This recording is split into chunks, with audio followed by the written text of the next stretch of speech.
என்னடா இது ஏதோ வித்தியாசமா பண்ணிட்டு இருக்கேன்னு பாக்குறீங்களா? ஆமாங்க, இதுதான் மீன் கழிவுகள் மற்றும் நாட்டு கரும்பு சர்க்கரையை கொண்டு தயாரிக்கப்பட்ட 100% இயற்கை சக்தி வாய்ந்த ஒரிஜினல் மீன் அமிலமுங்க. இந்த மீன் அமிலத்தை எப்படி நம்மளே தயார் பண்றது அப்படிங்கறத இந்த வீடியோல நம்ம தெளிவா பாத்திரலாமுங்க. மண்ணுக்கும் மரத்துக்கும் கேடு விளைவிக்காத ஒரு இயற்கை உரம்னே இந்த மீன் அமிலத்தை நம்ம சொல்லலாங்க. இப்படி காய்ப்பு திறன் குறைவா இருக்கிற தென்னை மரத்துக்கு மீன் அமிலம் கொடுத்து பாருங்க. சீரியஸா சொல்றேங்க, அதோட காய்ப்பு திறன் வேற லெவல்ல இருக்குங்க. திராட்சை கொலை போல தேங்காய் மரத்துல கொத்து கொத்தா சொப்பி பிடிக்குமுங்க. வணக்கம், என்னோட பேர் தினேஷ். நீங்க பார்த்துட்டு இருக்கிறது பொள்ளாச்சி விவசாயி யூடியூப் சேனல். நம்ம சேனலை நீங்க இன்னும் சப்ஸ்கிரைப் பண்ணல அப்படின்னா கீழே இருக்கிற ரெட் கலர் சப்ஸ்கிரைப் பட்டனை பிரஸ் பண்ணி சப்ஸ்கிரைப் பண்ணிக்கிங்க. கூடவே அந்த லைக் பட்டனை பிரஸ் பண்ணிக்கிங்க. உங்களுடைய ஒவ்வொரு லைக்கும் எனக்கு ஒரு சின்ன மோட்டிவேஷனா இருக்குங்க. இந்த மாதிரி குறும்ப உதிர்வு பிரச்சனை, காய் ஒல்லியா இருக்கிற பிரச்சனைங்க, அதிக சொறி இருக்கிற பிரச்சனை, இப்படி எல்லா பிரச்சனைகளுக்கும் இந்த மீன் அமிலம் ஒரு சிறந்த உரம்னே நம்ம சொல்லலாமுங்க. உங்க தென்னை மரத்துலயும் இந்த மாதிரி கொத்து கொத்தா கொலை கொலையா தேங்காய் பிடிக்கணுமா? இப்படி தேங்காயை மலை போல குமிச்சு வச்சு பார்க்கணும்னு உங்களுக்கு ரொம்ப நாளா ஆசை இருக்கா? அப்போ இந்த வீடியோ உங்களுக்கானதுதான். மீன் அமிலத்தை எப்படி தயாரிக்கணும், எப்படி மரத்துக்கு நம்ம கொடுக்கணும் அப்படிங்கறத இந்த வீடியோல நான் தெளிவா A to Z ப்ராசஸ் நான் சொல்லியிருக்கேங்க. வீடியோவை ஸ்கிப் பண்ணாம ஃபுல்லா பாருங்க. வீடியோ ரொம்பவே இன்ட்ரெஸ்டிங்கா இருக்க போகுதுங்க. ஆமாங்க, நீங்களே தயார் பண்ணலாம். ஒருவேளை உங்களால தயார் பண்ண முடியல, தயார் பண்றதுக்கு போதுமான நேரம், காலம், அவகாசம் உங்களுக்கு இல்ல அப்படின்னா ஒன்னும் பிரச்சனை இல்லைங்க. மீன் அமிலத்தை நீங்க நம்ம கிட்டயே வாங்கிக்கலாம். ஒரு முக்கியமான குறிப்புங்க, மீன் அமிலத்தை நீங்க நம்ம கிட்டயே வாங்கணும் அப்படிங்கிற அவசியம் கிடையாதுங்க. நீங்களே சொந்தமா தயாரிக்கலாம். ஒருவேளை உங்களால சொந்தமா தயாரிக்க முடியல அப்படின்னா நீங்க எங்க கிட்ட ஆர்டர் பிளேஸ் பண்ணிக்கலாங்க. நம்ம கிட்ட 1 litre bottle, 5 litre can, 10 litre can, 20 litre drum, 50 litre drum வரைக்கும் நமக்கு மீன் அமிலம் அவைலபிளா இருக்குங்க. தமிழ்நாடு ஃபுல்லா நம்ம டெலிவரி கொடுத்துட்டு இருக்கிறோங்க. அதுவும் 5 லிட்டருக்கு மேல நீங்க வாங்குற மாதிரி இருந்தா நம்ம இலவச டெலிவரி கொடுத்துட்டு இருக்கிறோம். ஆனா மீன் அமிலம் ஸ்டாக் நம்ம கிட்ட ரொம்ப கம்மியா தாங்க இருக்கு. அதனால ஸ்கிரீன்ல தெரியுற இந்த நம்பருக்கு கால் பண்ணியோ வாட்ஸ்அப் பண்ணியோ ஸ்டாக்கை புக் பண்ணிக்கிங்க. முன்னாடியே கால் பண்ணி புக் பண்றவங்களுக்கு நம்ம முன்னுரிமை கொடுத்துட்டு வரோமுங்க. இதெல்லாம் நம்மளுக்கு நேற்று வந்த ஆர்டர்ஸுங்க. தமிழ்நாடு ஃபுல்லாக இருந்து நம்மளுக்கு ஆர்டர்ஸ் வந்திருக்கு. அந்த ஆர்டர்ஸ் எல்லாமே நம்ம பேக் பண்ணி டெஸ்பாட்சுக்கு ரெடியாக வச்சுருக்கோம். மீன் அமிலத்தை நம்ம தென்னை மரத்துக்கு மட்டும் இல்லாமங்க, விவசாயத்துல எல்லா வகையான பயிர்களுக்குமே நம்ம பயன்படுத்தலாம். மீன் அமிலத்தை எப்படி தயார் பண்றது அப்படிங்கறத பாக்குறதுக்கு முன்னாடி, இந்த மீன் அமிலத்தை நாங்க 4 வருஷமா R&D ரிசர்ச் அண்ட் டெவலப்மெண்ட் எங்க தோட்டத்துல நாங்க பண்ணி நாங்க எங்க தென்னை மரத்துக்கு நாங்க கொடுத்துட்டு இருக்கிறோமுங்க.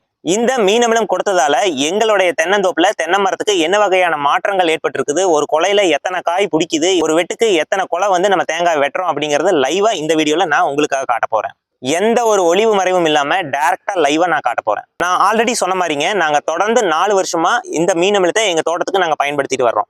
ஒரு எடுத்துக்காட்டுக்குங்க, இந்த தென்னை மரத்தை பாருங்க, நல்லா ஜூம் பண்ணி காட்டுறேன். கிட்டத்தட்ட 7 இருந்து 8 கொலைகள் வரைக்கும் பிடிச்சிருக்குது. ஒவ்வொரு கொலையும் காய்கள் சும்மா கின்னுன்னு நச்சுன்னு பிடிச்சிருக்குது. நீங்களே லைவா பாருங்க. மீன் அமிலம் தென்னை மரத்துக்கு கொடுக்கறதுக்கு முன்னாடி இந்த மாதிரி நிறைய குறும்பைகள் உதிர்வு பிரச்சனை ஒவ்வொரு மரத்துலயுமே இருந்துச்சுங்க.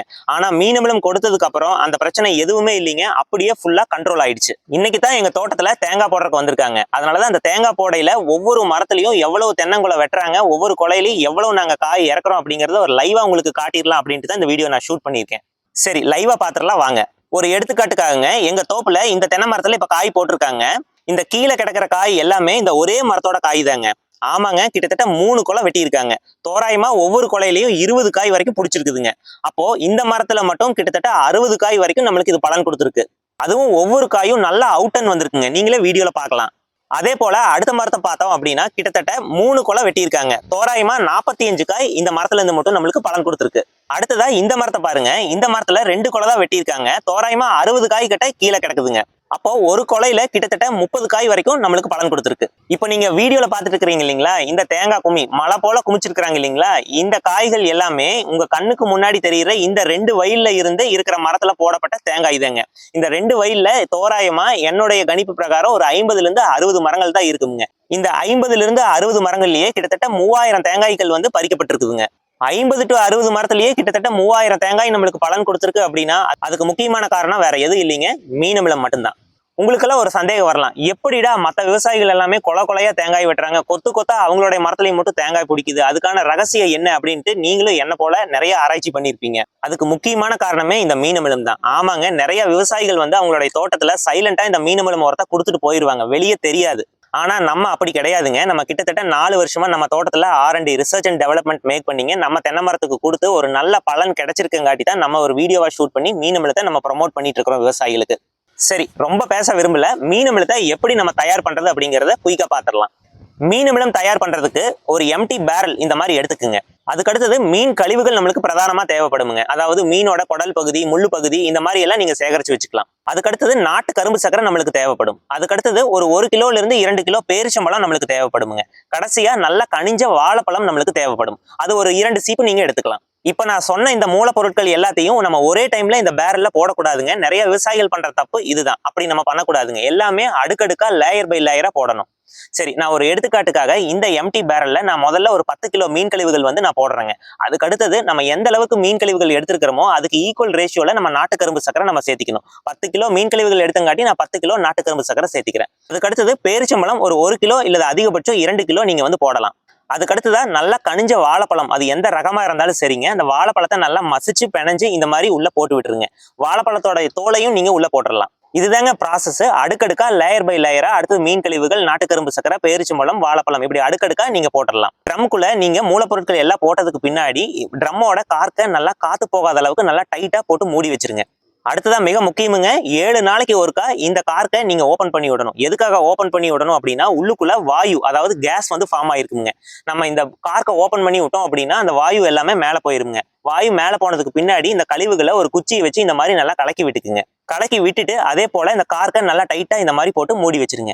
48 நாள் அதாவது ஒரு மண்டலம்னு சொல்லுவாங்க. ஒரு மண்டலம் இந்த மாதிரி நல்லா ஊறணும். அதுக்குள்ள நீங்க 7 நாளைக்கு ஒருக்கா இந்த மாதிரி நீங்க கேஸ் ரிலீஸ் பண்ணிட்டே இருக்கணும். 48 நாள் முடிஞ்சு 49வது நாள் இல்ல 50வது நாள்ல இந்த கார்க்கை நீங்க ஓபன் பண்ணி பாக்குறீங்க அப்படின்னா உங்களுக்கு அந்த மீன் கழிவுகளோட கவுச்சி வாசனை சுத்தமாவே இருக்காதுங்க.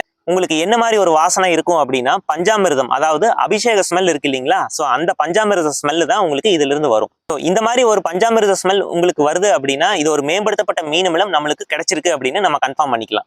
அடுத்ததா இந்த கழிவுகளை நம்ம வடிகட்டி திரவத்தன்மைக்கு நம்ம கொண்டு வந்துடணும். அதாவது லிக்விட் ஃபார்மேட்டுக்கு நம்ம கொண்டு வந்துடணுங்க. அதனால இந்த மாதிரி ஒரு துணி எடுத்து நல்லா அந்த கழிவுகளை போட்டு இந்த மாதிரி நல்லா வடிகட்டிக்கிங்க. வடிகட்டினீங்கன்னா இந்த மாதிரி உங்களுக்கு திரவம் கிடைக்கும். இதுதாங்க ஒரிஜினல் 100% மேம்படுத்தப்பட்ட மீன் அமிலம். சரி, இப்ப நம்மளுக்கு மீன் அமிலம் திரவ வடிவுல நம்மளுக்கு கிடைச்சிருச்சு. இதை நம்ம தென்னை மரத்துக்கு எப்படி பயன்படுத்தலாம்? தென்னை மரத்துக்கு 2 வகையா பயன்படுத்தலாங்க. ஒண்ணு வந்து ரூட் ஃபீடிங், அதாவது வேர் மூலியமா செலுத்துறது. அப்படி நீங்க வேர் மூலியமா செலுத்துற மாதிரி இருந்ததுன்னா ஒரு தென்னை மரத்துக்கு ஒரு வேர்ல 20 மில்லி மீன் அமிலம் 50 மில்லி தண்ணி கூட கலந்து இந்த மாதிரி நீங்க வேர்ல ரூட் ஃபீட் பண்ணலாம். அதுக்கடுத்த முறை வட்டப்பாத்தியில ஊத்தி விடுறது. ஆங்கிலத்துல சாயில் ட்ரென்ச்சிங் மெத்தட்னு சொல்லுவாங்க. இப்போ வட்டப்பாத்தியில ஊத்தி விடுற மாதிரி இருந்தா ஒரு மரத்துக்கு 5 லிட்டர் தண்ணியில 100 மில்லி மீன் அமிலம் கலந்துங்க நல்லா டைலூட் பண்ணி அந்த 5 லிட்டர் தண்ணியுமே ஒரு மரத்தை சுத்தி ஊத்தி விடணும். அதாவது அடிமரத்துல இருந்து ஒரு 2-2.5 அடி இடைவெளி விட்டு மரத்தை சுத்தி ஒரு ரவுண்டு வர மாதிரி ஊத்தி விடணும். நீங்க மண்ணை பறிச்சுதான் ஊத்தணும் அப்படிங்கிற அவசியம் இல்லைங்க. மண்ணுக்கு மேலேயே நீங்க ஒரு ரவுண்டு வர மாதிரி ஊத்தி விட்டுறலாம். மீன் அமிலத்தை எப்படி நம்ம தயாரிக்கிறது, அதுக்கு என்னென்ன மூலப்பொருட்கள் வேணும் அப்படிங்கறத நான் தெளிவா இந்த வீடியோல நான் உங்களுக்கு லைவா காட்டியிருக்கேங்க. நீங்களே தயார் பண்ணிக்கலாம். ஒருவேளை உங்களால தயார் பண்ண முடியல அப்படின்னா நீங்க எங்ககிட்டயே ஆர்டர் பிளேஸ் பண்ணிக்கலாங்க. மறுபடியும் சொல்றேங்க, நீங்க எங்ககிட்டயே வாங்கி ஆகணும் அப்படிங்கிறது கட்டாயம் கிடையாதுங்க. நீங்களே தயார் பண்ணலாம். ஒருவேளை உங்களால தயார் பண்ண முடியல அப்படின்னா நீங்க எங்ககிட்ட கால் பண்ணி ஆர்டர் பிளேஸ் பண்ணிக்கலாம். நாங்க உங்களுக்கு டெலிவரி கொடுத்துருவோம். நம்ம கிட்ட 1 litre bottle, 5 litre can, 10 litre can, 20 litre drum, 50 litre drum வரைக்கும் அவைலபிளா இருக்குங்க. உங்களுடைய தேவைக்கு தகுந்த மாதிரி கொடுத்துடலாம். தமிழ்நாடு ஃபுல்லா நம்ம டெலிவரி பண்ணிட்டு வரோங்க. அதுவும் நீங்க 5 லிட்டர் இல்ல 5 லிட்டருக்கு மேல வாங்குற மாதிரி இருந்தா நம்ம இலவச டெலிவரி பண்ணிட்டு வரோங்க. ஸ்டாக்ஸ் இப்போதைக்கு ரொம்பவே கம்மியா தான் மெயின்டைன் பண்ணிட்டு இருக்கிறோங்க. சோ உங்களுக்கு வேணும் அப்படின்னா இந்த ஸ்கிரீன்ல தெரியுற இந்த வாட்ஸ்அப் நம்பர்லயோ இல்ல கால் பண்ணியோ நீங்க உங்களுடைய ஸ்டாக்ஸை வந்து புக் பண்ணிக்கலாம்.